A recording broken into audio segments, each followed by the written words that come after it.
जी sir. बिस्मिल्लाहिर्रहमानिर्रहीम। अस्सलाम वालेकुम नाज़रीन, मैं एडवोकेट नसीर कम्बो आपके सामने हाज़िर खिदमत हूँ और आपके सामने एक नया कानूनी नुक्ता लेकर पेश हुआ हूँ। उम्मीद है कि हमारी ये डिस्कशन आपको पसंद आएगी, तो शुरू करते हैं। नाज़रीन, आज हम आपके सामने सुप्रीम कोर्ट ऑफ पाकिस्तान का एक लेटेस्ट फैसला जो है, जो कि mister justice Mohammad Ali Mazhar, mister justice Syed Hasan Azhar Rizvi और मिस्टर जस्टिस इरफान सादत खान के 3 रुकनी बेंच की समाअत के बाद सैयद मिस्टर जस्टिस सैयद हसन अज़हर रिजवी साहब का तहरीर करना है। ये फैसला या ये जजमेंट कुछ यूं है कि नाजरीन,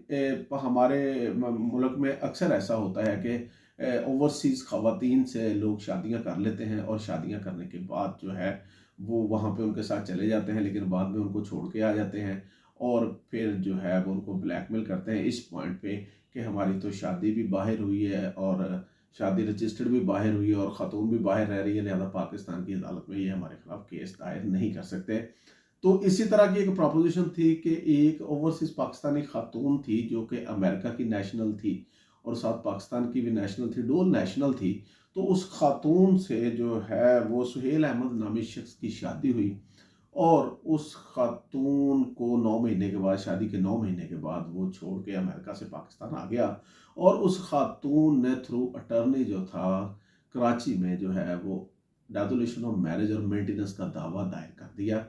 और इस वो खामद जो था वो अदालत में पेश हुआ और उसने यही जवाब लिया कि क्योंकि ये खातून जो है वो अमेरिकन नेशनल है, शादी अमेरिका में हुई है और at the time of filing of the suit भी ये खातून अमेरिका में ही रिहाइश पजीर थी, लिहाजा इसका दावा मेंटेनेबल नहीं है। इसके केस को रिमांड किया जाए या वापस रिटर्न किया जाए अमेरिका की अदालत को। तो ये एप्लीकेशन जो थी फैमिली अदालत ने खारिज फरमाई, जिसकी बाबत जो था ये शख्स हाई कोर्ट में रेट पटिशन में चला गया और दरी असना जो था खातून का दावा तनसीख निकाह की हद तक डिक्री हो गया और डिक्री होने के बाद खातून ने अपना दावा जो था वो ये स्टेटमेंट दे के कि मुझे तलाक मिल गई है तो मैं अब अपना दावा विड्रॉ करती हूँ। ये दोनों ऑर्डर जो थे उसके खामद जो था सुहेल अहमद, उसने हाई कोर्ट में चैलेंज किए इस बना पे कि अदालत को इख्तियार समाअत हासिल नहीं है, जो कि हाई कोर्ट ने उनकी दोनों रिटों को खारिज फरमा दिया और मामला सुप्रीम कोर्ट में 185(3) में जो है वो सुप्रीम कोर्ट में चैलेंज हुआ अपील में और उसमें सुप्रीम कोर्ट ऑफ पाकिस्तान ने एक ही सवाल फार्मूलेट किया कि क्या अगर कोई खातून जो ओवरसीज पाकिस्तानी है उसकी शादी अमेरिका में हुई है और वो नेशनल भी उधर की है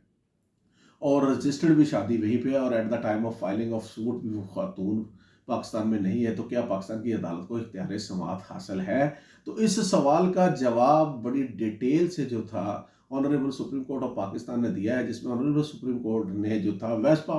west Pakistan family court rules 1965 का रूल 6 जो है उसका हवाला दिया है, जिसमें ज्यूरिसडिक्शन के बारे में लिखा हुआ है कि जहाँ पे काज ऑफ एक्शन पार्टली या होली हुआ हो या जहाँ पे पार्टी रिजाइड करती हो, लेकिन खवातीन के मामले में वहाँ पे ये इस्तिस्ना भी दिया गया है कि खवातीन के फैमिली केसेस जो हैं जहाँ पे खातून ऑर्डिनरी रिजाइड करती है वहाँ भी दायर हो सकता है। तो ऑर्डिनरी रिजाइड को जो है अदालत ने मजीद एलेबोरेट किया है, जो कि अदालत ने ब्लैक्स लॉ डिक्शनरी जो है वो उससे सहारा लिया है और इसी तरह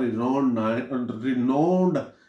जो है वो बहुत बड़ा फिलासफर है डाइसी, उसकी जो किताब है कॉन्फ्लिक्ट ऑफ लॉ का पेज 96 जो है वहां से उन्होंने ऑर्डिनरी रिजाइड की डेफिनेशन ली है और उसमें अदालत ने यही ऑब्जर्व फरमाया कि ऑर्डिनरी रिजाइड का मकसद यही है कि कोई टाइम फ्रेम नहीं है। परमानेंट रिजाइड से ये मुख्तलिफ है। अगर कोई खातून एक दिन के लिए भी कहीं जाके रिजाइड करती है तो वो ऑर्डिनरी रिजाइड की डेफिनेशन में आएगी और अपना केस दायर कर सकती है। इसी तरह अदालत ने इस सवाल का जवाब देते हुए फरमाया कि अदालत जो दावा दायर हुआ थ्रू अटर्नी वो भी बिल्कुल लेजिटिमेट था और अदालत ने जो तनसीख निकाह की डिग्री पास की वो भी मेंटेनेबल थी और उसके बाद जो उसने दावा विड्रॉ किया वो भी कानून के मुताबिक था। और तनसीख निकाह में भी अदालत ने सेक्शन 10 जो है west Pakistan family court act 1964 का, जो कि प्री ट्रायल रिकॉन्सिलिएशन को डील करता है, जिसमें अदालत को इख्तियार दिया गया है कि अदालत जो है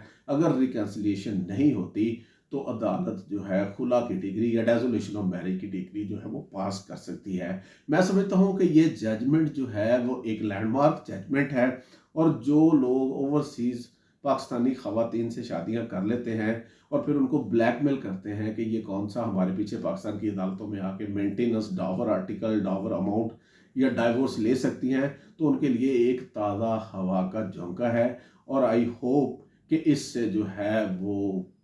زیادہ آسانیاں پیدا ہوں گی اوورسیز پاکستانی خواتین کے لیے۔ اور اس فیصلے میں بھی عدالت نے ہی فرمایا کہ یہ خاتون اگرچہ پاکستان کی رہائشی نہیں ہے، امریکہ میں رہتی ہے، دعویٰ جب دائر ہوا اس وقت بھی امریکہ تھے، اس کی شادی رجسٹرڈ بھی ادھر ہی ہوئی ہے، لیکن کیونکہ یہ پاکستانی ہے، پڑھی لکھی پاکستان سے ہے، کراچی سے، اور ان کا آنا جانا بھی کراچی میں ہے، تو آرڈنری ریزائڈ کی ڈیفینیشن میں یہ فال کرتی ہے۔ میں امید کرتا ہوں آپ کو یہ ہمارا جو ہے وہ آج کا ٹاپک جو ہے وہ پسند آیا ہوگا۔ نئے ٹاپک کے ساتھ حاضر ہوگا، اپنا خیال رکھیے گا، اللہ حافظ۔